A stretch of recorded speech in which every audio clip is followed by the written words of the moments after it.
CBS 뉴스에서 지금 이제 화면에 보시는 것처럼 이렇게 트윗을 올렸다가 문제가 되니까 이제 삭제해버리는, 지금은 트위터에서는 이것이 없습니다. 한데 당시에 이제 이게 올려졌던 것이 문제가 될 수 있었던 게요. 이 화면을 보시면은 카일 리튼하우스 testified in his murder trial yesterday. 그의 살인 재판 어제 있었다. 이제 이렇게 하는데 아예 murder trial이라고 그 살인 재판 이렇게 표시를 했던 것. 그다음에 breaking down in tears as he told the jury he murdered two men.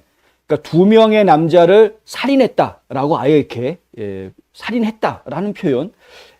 Black Lives Matter protest last year in self-defense. 그러니까 자기 방어 차원에서 Black Lives Matter 시위가 벌어졌을 때 두 명의 남자를 살해한 것에 대해서 이 주리 배심원들한테 이야기하다가 이제 눈물을 흘렸다. 뭐 이런 이야기를 하는데, 그러니까 살인을 했다라는 식으로 표현을 하고 있죠. 그래서 이 리튼하우스를 마치 살인자로 딱 낙인을 찍는 듯한 그런 표현을 했다라는 것이 이제 논란이 됐었습니다.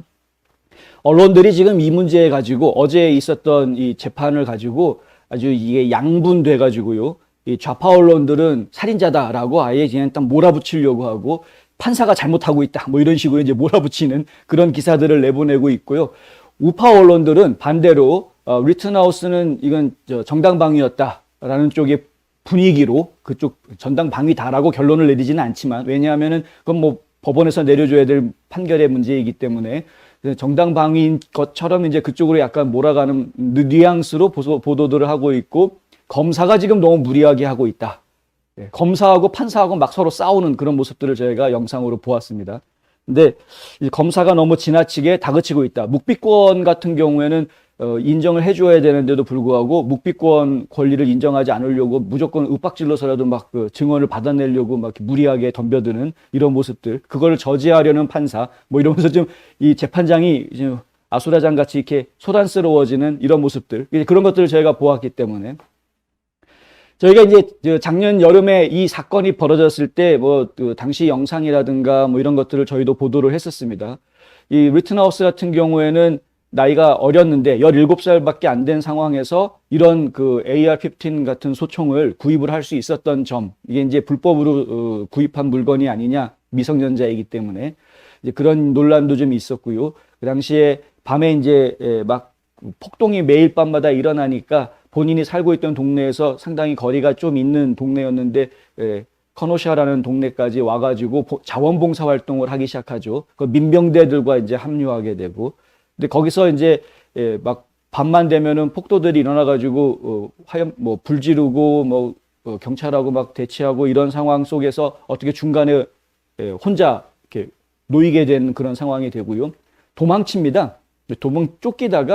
도망치다가 이제 한번 길바닥에서 넘어졌는데 몸을 돌이켜 보니까 뒤에서 쫓아오던 놈들이 이제 계속 쫓아오니까 자기도 모르게 이제 모르죠. 자기도 모르겠는지 의도적인지 모르겠지만 하여간 드드륵하고 이제 이 소총을 쏘게 되고, 거기에 두 명이 맞아서 숨지고 사망하고요. 한 명은 이제 팔에 큰 살점이 완전히 떨어져 나가는 그런 큰 부상을 당하는 이런 상황이 됐었는데, 그때 여러 가지 논란들이 있었죠. 일단은 무기 구입의 과정도 논란이었지만은 리튼하우스가 그렇게 사람한테 이제 총을 쏴가지고 문제들이 있었음에도 불구하고 이 리튼하우스는 그 일이 있은 뒤에 벌쩍 일어나가지고 바로 저쪽에서 오고 있는 그 주 방위군 쪽에 가면서 항복한다라는 식으로 양손을 들고 이제 막 그 방위군 쪽으로 막 갑니다. 근데 이 방위군들이나 경찰들이 리튼하우스가 총을 들고 있는 거를 봤는데도 불구하고 얘를 이렇게 체포한다거나 뭐 이렇게 뭐 취조한다거나 이러지를 않고 그냥 보호해 주려고 하는, 내버려 두는, 그냥 방치해 두는 그런 모습들이 이제 또 영상에 잡혀서 그것도 이제 논란이 되기도 했고, 여러 가지 논란거리들이 많이 나오기는 했었습니다. 근데 뭐 지금 상황이 살인죄로 기소가 돼 있기는 하지만은, 근데 정당방위냐 아니냐에 대한 논란이 지금 계속해서 벌어지고 있는 상황이고요. 이것이 이제 어떻게 판결이 나느냐에 따라서 블랙 라이브스 매터 운동이라든가 안티파들이 어떻게 거기에 또 대응하게 될지에 대한 그런 부분들도 저희는 또 하나의 관심거리가, 이거 전국적인 이슈가 될 수가 있는 거죠. 지금 재판이 진행되는 동안에는 가만히 있다가도 재판에서 어떤 판결이 딱 나오면 그 판결에 따라서 그 판결을 수용하지 못하는 반대하는 사람들이 이제 뭐 각 전국적으로 또 들고 일어날 수도 있는 이런 상황도 있기 때문에 굉장히 관심 있게 지금 지켜봐야 하는 문제 중에 하나입니다.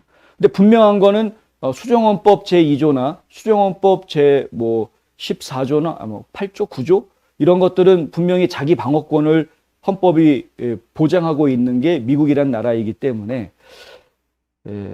뭐 또 어찌 보면은 자기 방어 수준으로 자기 이 이야기가 될 수도 있는 그런 상황이기도 하고 또 어찌 보면은 그럼에도 불구하고 사람이 죽었는데 이걸 그냥 단순하게 자기 방어로 그냥 이야기할 수 있는 것이냐 하는 것도 이야기하면 왜냐하면 피해자들 입장에서 보면은 피해자들은 총을 들고 있지 않지 않았느냐 뭐 물병 정도 들고 있었다 뭐 이런 이야기 근데 뭐 증언이 조금씩 엇갈리긴 합니다만 밤중에 벌어진 일이어서 뭐 칼을 들고 있었다라는 이야기라든가 검은 봉지 안에 뭐를 들고 있었다 그래서 그것이 무엇인지 알 수 없었기 때문에 충분히 무기로 인식할 수 있었다. 뭐 등등 여러 가지 이야기들이 많이 복잡하게 나오고 있는 것은 사실입니다. 근데 하여튼 제가 재판 결과를 좀 지켜보도록 하겠고요. 과정 중에서 나오는 이야기들은 사실 크게 의미는 없고 거기서 리트나우스가 웃었던 이거는 사실 큰 의미는 별로 없고 중요한 것은 배심원들이 어떤 판결을 내려주느냐 그리고 재판관이 어떤 생각을 가지고 있느냐 하는 부분이 좀 중요한 부분이 될 것 같은데 하여간 조금 더 지켜보도록 하겠습니다. 여러분들은 이 문제에 대해서 어떻게 생각하시는지 잘 모르겠습니다만 혹시 의견이 있으시면 댓글에다가 좀 남겨주시면 저희 방송 뒤에 제가 한번 참고하도록 하겠습니다.